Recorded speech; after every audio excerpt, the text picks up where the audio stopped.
Hi hello welcome to జై Mudiraj media. Medak జిల్లా పెద్దశంకరంపేట మండలం దానంపల్లి గ్రామంలో ముదిరాజ్ సమన్వయ సమావేశం వారానికి 2 గ్రామాల్లో భాగంగా దానంపల్లి గ్రామంలో 9వ సమన్వయ సమావేశం నిర్వహించడం జరిగింది. ముదిరాజ్ కులంను బీసీడీ నుండి బీసీలోకి మార్చాలని, ప్రభుత్వ సంక్షేమాల్లో మేమెంతో మాకంత వాటా కావాలని, చట్టసభల్లో కూడా మమ్మల్ని గుర్తించాలని ఈ సమావేశం పుట్ల సాయిలు ముదిరాజ్, కట్ట బాగయ్య ముదిరాజ్, కట్ట రవి ముదిరాజ్ అధ్యక్షతన ముఖ్య అతిథులుగా మహారాజు కొత్త సాయిలు ముదిరాజ్, మండల అధ్యక్షులు పల్లెబోయిన పున్నయ్య ముదిరాజ్, మాజీ సర్పంచ్ పుట్టి అశోక్ ముదిరాజ్, మండల కార్యదర్శి దారబోయిన శంకర్ ముదిరాజ్, మాజీ సర్పంచ్ గాజుల వెంకటేశం ముదిరాజ్, సలహాదారులు కాగిత సాయిలు ముదిరాజ్, మల్లేశం ముదిరాజ్, డి సంగమేశ్వర్ ముదిరాజ్, నీరుడు విఠల్ ముదిరాజ్, సతీష్ ముదిరాజ్, ఎం సాయిలు ముదిరాజ్, మాజీ ఉప సర్పంచ్ శ్రీశైలం ముదిరాజ్, మాజీ ఉప సర్పంచ్ అంజయ్య ముదిరాజ్, బెత్తయ్య ముదిరాజ్, డాబా సాయిలు ముదిరాజ్, రాములు ముదిరాజ్, పుట్ల రాజు ముదిరాజ్, గువ్వ చిన్న మైసయ్య ముదిరాజ్, డి పోచయ్య ముదిరాజ్, దేవయ్య ముదిరాజ్, బెత్తయ్య ముదిరాజ్, దానంపల్లి గ్రామ కుల బంధువులకు పుట్ల రాములు ముదిరాజ్, పలంచ రాములు ముదిరాజ్, జక్కి ఎల్లయ్య ముదిరాజ్, పల్వంచ నారాయణ ముదిరాజ్, పొట్ల లక్ష్మయ్య ముదిరాజ్, పుట్ల బెత్తయ్య ముదిరాజ్, పల్వంచ చిన్న నారాయణ ముదిరాజ్, పల్వంచి యాదగిరి ముదిరాజ్ ఈ ముదిరాజ్ సభను విజయవంతం చేసినందుకు అన్ని గ్రామాల నుంచి వచ్చిన ముదిరాజ్ బంధువులకు కట్ట శంకర్ ముదిరాజ్ గారు పేరు పేరున ధన్యవాదాలు తెలియజేశారు. నా పేరు అశోక్, మాది మాషట్పల్లి. మరి ఈరోజు పెద్ద శంకరంపేట మండల ముదిరాజ్ సమన్వయ సమితి ఆధ్వర్యంలో 9వ సమావేశము దానంపల్లి గ్రామంలో నిర్వహించుకోవడం జరుగుతుంది. ఇట్టి కార్యక్రమానికి హాజరైనటువంటి మన మండల ముదిరాజ్ సమన్వయ సభ్యులందరికీ మరియు అలాగే వివిధ గ్రామాల నుంచి విచ్చేసినటువంటి ముదిరాజ్ అన్నదమ్ములకు మరియు ముఖ్యంగా దానంపల్లి ముదిరాజ్ సోదరులందరికీ, అన్నదమ్ములందరికీ, నా మిత్రులందరికీ కూడా నా యొక్క నమస్కారాలు. మరి ఈరోజు ముదిరాజ్ చరిత్ర అంటే చాలా గొప్పది. పూర్వకాలంలో మన జాతి కొన్ని రాజ్యాలను ఏలినటువంటి చరిత్ర మన జాతికి ఉన్నది. రాను రాను రాజ్యవంశాలు అంతరించిపోయి మరియు మన కుటుంబం చాలా పెద్దగా ఉండే ఈ రాజ్యవంశాలు అంతరించిన తర్వాత పూర్తిగా విచ్ఛిన్నం అయిపోయి మనం చెట్టుకోలం గుట్టకోలం అయిపోయినాం. ఆ తర్వాత మనకు ఒక వృత్తి అనేది మన పెద్ద మనుషులు ఎంచుకోలేరు. అన్ని కులాలకు ఒక వృత్తి అనేది ఉన్నది.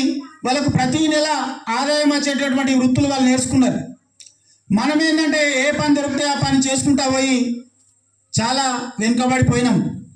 పూర్వకాలంలో రాజులు దొరల కాలంలో కూడా మన పెద్ద మనుషులు కూలీనాలు చేసుకుంటూ జీతం చేసుకుంటూ వాళ్ళ పిల్లల్ని పోషించుకొని బ్రతికిన సందర్భాలు ఉన్నాయి. మరి ఆ విధంగా మనం చాలా వెనుకబడిపోయినాం. మరి మనం వెనుకబడిపోవడానికి కారణం ఒకటే, విద్య అనేది చాలా ముఖ్యము. మరి వెనకటికి ఒక సామెత ఉంటుండే, చెరువు ఉంటే ఊరుకు బ్రతుకు తెరువు అనేది ఉంటుందని చెప్పేసి ఒక సామెత ఉండే. ప్రస్తుతం నేటి సమాజంలో ఏమున్నదంటే చదువు అనేది చాలా ఇంపార్టెంట్. చదువు లేకపోతే మనకు ఏది కూడా అందదు. కాబట్టి మనము ఇప్పటికైనా చాలా మధ్యతరగతి కుటుంబాలే ఉన్నాయి మన ముదిరాజు కుటుంబాలలో. అయినప్పటికీ కూడా మన కష్టమో నష్టమో మన పిల్లలందరినీ దగ్గర డిగ్రీ వరకు చదివించినట్టయితే వాళ్ళు ఏదో ఒక టాలెంట్ అనేది వాళ్ళ లోపల స్కిల్ డెవలప్మెంట్స్ అనేవి పెరుగుతాయి.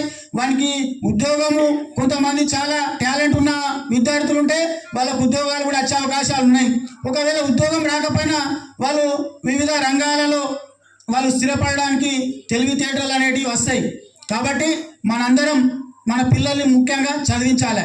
చదువు తర్వాత ఏంటిది, నెక్స్ట్ మన టార్గెట్ ఉద్యోగం చేస్తే మన కుటుంబాలు కొద్దిగా ఆర్థికంగా బాగుపడే అవకాశం ఉంటుంది. ఆ తర్వాత రాజ్యాధికారం. మనం ముఖ్యంగా ముదిరాజులకు 3 కావాలి: విద్య, ఉద్యోగం, రాజ్యాధికారం. మరి ఈ 3 మనం సాధిస్తేనే మన కుటుంబాలు అనేటివి బాగుపడతాయి. ఉదాహరణకు మన భారతదేశానికి స్వాతంత్రం కోసం పోరాటం చేసినప్పుడు మహాత్మా గాంధీ 3 పద్ధతులను పాటించాడు. అదేంటంటే శాంతి, అహింస,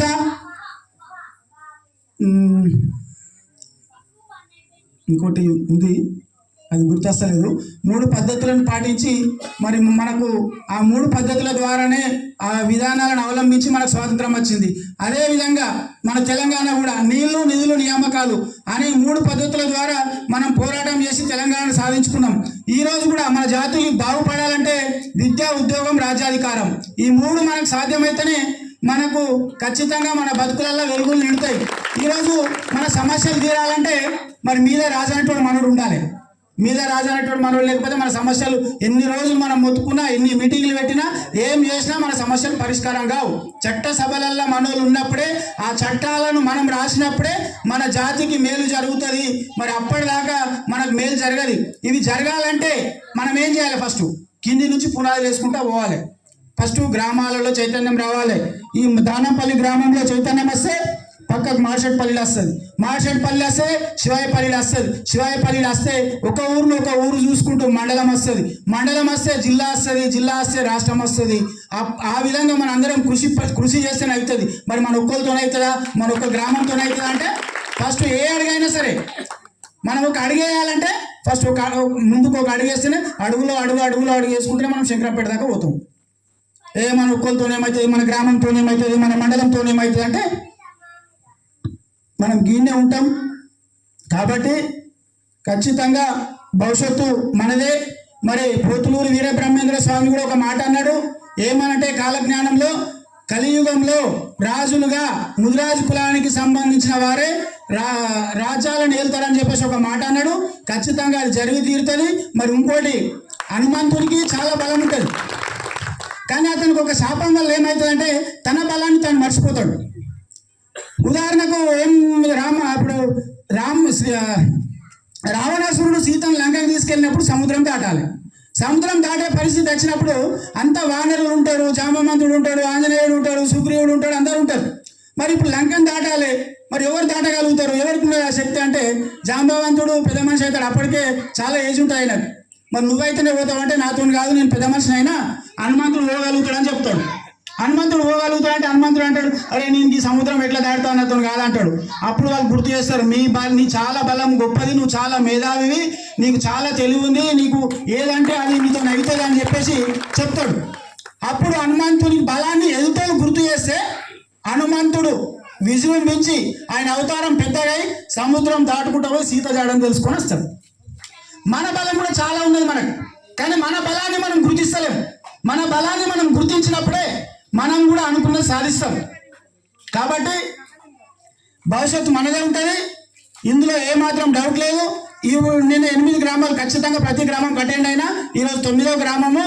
9 గ్రామాలలో కూడా మన జాతిలో చాలా రత్నాలు ఉన్నాయి. చాలా మంది యువకులు ముందుకు వస్తున్నారు మాట్లాడడానికి. వాళ్ళు మాట్లాడుతుంటే కూడా నాకు చాలా ఇష్టం అనిపిస్తుంది. ఊరుకు 10 మంది 20 మంది కూడా అనర్గళంగా మాట్లాడేటువంటి శక్తి మన ముదిరాజు బిడ్డలలో ఉన్నది. మన నాయకత్వ లక్షణాలు ఉన్నాయి, తెలివి ఉన్నది. ఎవరి కింద బానిసలాగా పనిచేసేటటువంటి మనకు అవకాశం తీసుకోవద్దు. మనకెందుకు ఏముట్లో తక్కున్నాం? మన జనాభా లేదా, మనకు తెలివి లేదా, మనకు నాయకత్వ లక్షణాలు లేవా? మనం ఎదుటోళ్ళని గొప్పగా చేస్తున్నాం. మన మూలంగా ఎదిగినాడు వాళ్ళ పిల్లలేమో కార్యాలయాల్లో తిరుగుతున్నారు, వాళ్ళు పెద్ద పెద్ద ఇంజనీర్లు చదువుతున్నారు, అమెరికాలో డాక్టర్ కోర్సు చేస్తున్నారు, అక్కడ ఇక్కడ మంచిగా బతుకుతున్నారు. మన మూలంగా ఎదిగినాం, కానీ మనం గీనే ఉంచున్నాం, ఇట్లనే ఉన్నాం. మన పిల్లల బతుకులకు ఇట్లనే ఉన్నాయి. మన పిల్లలకు చదువులు లేవు, వాళ్ళు ఎక్కడికైనా డెవలప్ అవుతారు, మన ద్వారానే డెవలప్ అవుతారు. మనం చేస్తేనే వాళ్ళు కోటీశ్వరులు అవుతున్నారు, మనం లేకపోతే అవుతారా? వాడు కోటీశ్వరుడు అయినాడు, కోటీశ్వరుడు అయికుంటూనే పోతుండు. మనం గరీబులం గిన్నె ఉంటున్నాము. మన పిల్లలకు చదువు లేదు, ఉద్యోగం లేదు, ఏం లేదు. కులంలోనా ఒకడు గుణవంతుడు ఉండినా కులము వెలవు వాని గుణం చేత అన్నారు. మన కులం లోపల ఒక గుణవంతుడు ఉంటే వానికి ఖచ్చితంగా మీరు వాని ఎంబడిని అడగండి, వాని అడుగుజాడలు నడవండి. వాడు ఖచ్చితంగా మీరు వాని అడుగుజాడలు నడిస్తే వాడు మన కుటుంబానికి మన జాతికి మేలు చేసేస్తాడు, కానీ కీడు చేయడు. మనమేమనుకుంటున్నామంటే అరే మనోని ఎంబడి పోవద్దురా భయ్, మనోని ఎంబడి పోవద్దు, అవతలని గొప్పగా చేస్తాం, కానీ మనోని మనము గొప్పగా చేసుకోము. అక్కడనే వచ్చింది మనకు దరిద్రం. ఆ దరిద్రం మనం పోడగొట్టుకోవాలి. ఇప్పుడు చాలా మంది యువకులు, నాలాంటి యువకులు మీరందరూ కూడా అవేర్నెస్ తీసుకురావాలి. మన జాతిలో ఒక్కొక్కరిని 10 సార్లు అయినా సరే చెప్పాలి. మనం 10 సార్లు అయినా సరే చెప్పాలి. 10 సార్లు చెప్పైనా సరే వాళ్ళని మార్చాలి. ఇంతకుముందు ఒక తమ్ముడు అన్నాడు తిరిగి కులం అన్నాడు. అరే మరి తిరిగి కులం కాదురా, తెలివైన కులం అని చెప్పాలి. ఎన్నికాయ కులం అన్నాడు, ఎన్నికాయ కులం కాదురా, మరి ఎదిరించే కులం అని చెప్పాలి. వాని కులం గురించి వాడు ఒక్క మాట మాట్లాడతాడు. ఏమంటాడు తెలుసా? అరే మా కులంలో అందరికన్నా అని చెప్పేసి వాళ్ళు వస్తారు. తిరుగుడు అన్నప్పుడు మనం నవ్వుకుంటూ పోతాం, నవ్వుకుంటూ పోవద్దు మనం కూడా. అరే మాకు ఒక్కొక్కళ్ళకన్నా ఓలకన్నా ఒకటే, మేము తిరుగులం కాదురా, మేము తెలివైన వాళ్ళము, ఎన్నికాయ కులం కాదురా, మేము ఎదిరించే కులము, మాది ఎదిరించే వంశము, మాది రాజవంశము అని చెప్పేసి మనం దీటైన సమాధానం చెప్పాలి. మనం చెప్పకపోతే వాడు అట్లనే అంటూనే ఉంటాడు, మనం గిట్లనే పడుతూనే ఉంటాం. కాబట్టి భవిష్యత్తు అనేది ఖచ్చితంగా మనదే ఉంటుంది. మరి ఈ మీటింగ్ సమన్వయ కమిటీ అనేది మనకు ఒక ఛానల్ ఉంది, ముదిరాజ్ ఛానల్. మీరు అందరూ కూడా దాన్ని సబ్స్క్రైబ్ చేసుకోవాలి.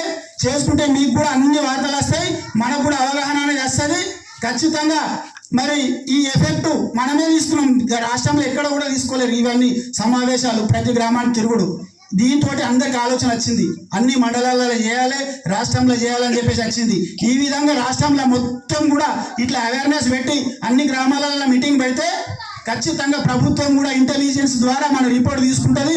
ముదిరాజులు నిద్రలేసిండ్రు, వాళ్ళు మొండోళ్ళు, వాళ్ళు ఏదైనా సాధిస్తారు, వాళ్ళు రోడ్ల మీదకి వస్తారు, ధర్నాలు చేస్తారు. ప్రభుత్వాలను పడగొట్టే సత్తా, ప్రభుత్వాలను ఎన్నుకునే సత్తా కూడా ముదిరాజులకు ఉంటుంది అని చెప్పేసి వాళ్ళు కూడా మన హక్కులను అనేటివి ఖచ్చితంగా అమలు చేయడానికి ప్రయత్నం చేస్తారు. మనం ఇంటికాడ ఉంటే ఓడి మనకు మన హక్కులను మనకు తెచ్చియరు. పోరాటం చేస్తేనే ఏదైనా పోరాటంతోనే సాధ్యమవుతుంది. ఉదాహరణకు మనకు బీసీడీ నుంచి బీసీఏకి రావాలనేది మనకు ఒక నినాదం ఉన్నది. బీసీడీ నుంచి బీసీఏలకు వస్తే మనకు జరిగే లాభాలు ఏంటి? బీసీడీ ఉన్నది, బీసీడీలో 40. ఇంతకుముందు సంఘం ఉన్నది. నేను ప్రతి ఊరు వాళ్ళకు కూడా మనం ముసపేట వాళ్ళు ఉన్నారు. ముసపేటలో ఎవరు ఉన్నారంటే తన పోషణ జోడు పోషణ ఉండే, మళ్ళా సాయన్న మొన్న చనిపోయాడు. గొండ్ల సాయిలు తర్వాత తలారి దుర్గన్న, వీళ్ళందరికీ ఎన్నోసార్లు మేము పిలుస్తూనే ఉన్నాము. ముసపేటలో లేదని అన్నాడు తమ్ముడు, నేను ఉన్నాడు, ఆయన పోయినా లేదన్నాడు. కానీ నేను ఎన్నోసార్లు పిలిచిన వీళ్ళందరికీ, చాలాసార్లు పిలిచినాం, వాళ్ళు రాలేరు. అయితే ఇప్పుడు మొన్న సమన్వయ సమావేశం శంకరంపేటలో జరిగినప్పటి నుంచి మరి అందరం కలిసి ఇట్లా చేస్తే ఒక 5 మంది అయితే మొదలు తయారు కావాలని చెప్పినాం. 5 మంది పోయి ఇంతింత పోయి ఇంకో 50 మంది టీం అయింది. ఈ టీము ఇలాగే కొనసాగాలి. ఇప్పుడు ఎలక్షన్ రాగానే మనం జడ్పీటీసీ గెలుస్తాం అనుకో, జడ్పీటీసీ గెలిస్తే అయిపోతుందా? అయిపోవద్దు, అన్నీ ఇంకా నడుస్తూనే ఉండాలి. ఎన్ని ఏళ్ళ దాకా అయినా కానీ ఈసారి నువ్వైనావు అనుకో, ఇంకోసారి ఇంకొకైనా కావాలి, ఇంకోసారి ఎప్పటికీ మనోడే అయ్యేటట్టుగా మనం నడుచుకోవాలి పడుతుంది. అది లెక్క. అయితే బీసీడీ నుంచి ఏలోకి మారుస్తారు అంటే 2003లోనే మేము ఇక్కడ నుంచి పోయినాం.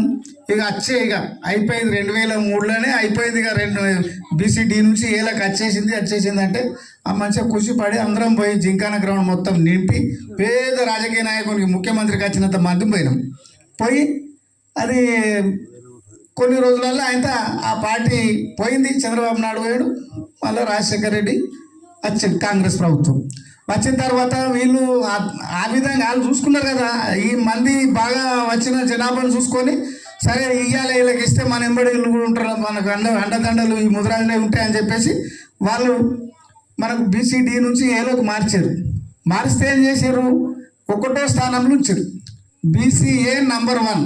ఇంట్లోనే మనం బీసీడీలోనే 18వ నంబర్లు ఉన్నాం. 18 నంబర్ ఉండే బదులు అది 1వ నంబర్ పెట్టండి, ఏడికెళ్ళవుతుంది అది. వేరే వాళ్ళు 100 మంది జనాభా ఉన్నారు, 1వ స్థానంలో వాళ్ళు ఉండి వాళ్ళు అందరికి వచ్చిన తర్వాత మాకీడనా అది కాదు అని వాళ్ళు కేసు చేశారు. ఇక తర్వాత 1 కోటి సంతకాలు అన్నారు. ఆ 1 కోటి సంతకాలు పెట్టి కూడా అందరం కలెక్ట్ చేసి అప్పుడు మన సారు కర్ణం వెంకటేశం సార్ ఉండే, ఇక్కడ కూడా దానంపల్లిలో కూడా మీటింగ్ పెట్టినప్పుడు కర్ణం వెంకటేశం సార్ వచ్చి ఇదే జాగల జెండా ఎగరేసాడు. మరి మేము కూడా తను ఎంబడి వచ్చి ఉన్నాం. అప్పటి నుంచి నడుస్తున్నది. ఇక పిలిస్తే నేను పిలిచి ఇక వాళ్ళకి ఏమైందంటే అరే తినే ఏదన్నా ఒకటి ఇక వేరే మీటింగ్ చెప్తాడు, ఇక అది అద్దు ఇక అని చెప్పి మా పోకుండా బంద్ అయింది. అయితే ఇట్లా పోతే కలవదని చెప్పేసి ఇంకా మేమందరం మేము ఏమనుకున్నామంటే ఒక 5 మంది దారంపల్లి ఇంతే ఉన్నారా? ముద్రాజ్ కుటుంబంలో ఇంకెవరు లేరా? ఇక్కడ ఎవరికైనా భయపడే ఎవరైనా రావాలి, దానంపల్లిలు ఉంటే అందరికీ రావాలి. ఎందుకంటే మన ముద్రాజ్ సంఘం ఇది, మన ముద్రాజ్ కుటుంబం. ఎవరికి భయపడేది లేదు, ఎవరికి తల వంచది లేదు. ఇక్కడ ముద్రాజ్ సభ కాబట్టి మనం ముద్రాజ్యం రావచ్చు, ప్రతి ఒక్కరు పాల్గొని ప్రతి ఒక్కరు మాట్లాడవచ్చు, ఎవరికి భయపడేది అవసరం లేదు. సారీ, ముందుగా ఇక్కడ వేదికపై కూర్చున్న పెద్దలందరికీ, మన ముద్రాజ్ కుటుంబ సభ్యులందరికీ నా హృదయపూర్వక నమస్కారాలు. సార్, ఇక ఎమోషనల్గా మాట్లాడి ఎవరైనా ఫీల్ అయినా సరే మనము ఎవరికి భయపడాల్సిన అవసరం లేదు. ఇది మన కుటుంబం అంటే మన ముద్రాజ్ కుటుంబము. ఇందులో ఎవరైనా రావచ్చు, ఎవరైనా మాట్లాడవచ్చు. అరే నేను మాట్లాడకపోతే ఎట్లా అనేది ఏమీ లేదు. నీకు తెలిసింది నువ్వు మాట్లాడవచ్చు, నాకు తెలిసింది నేను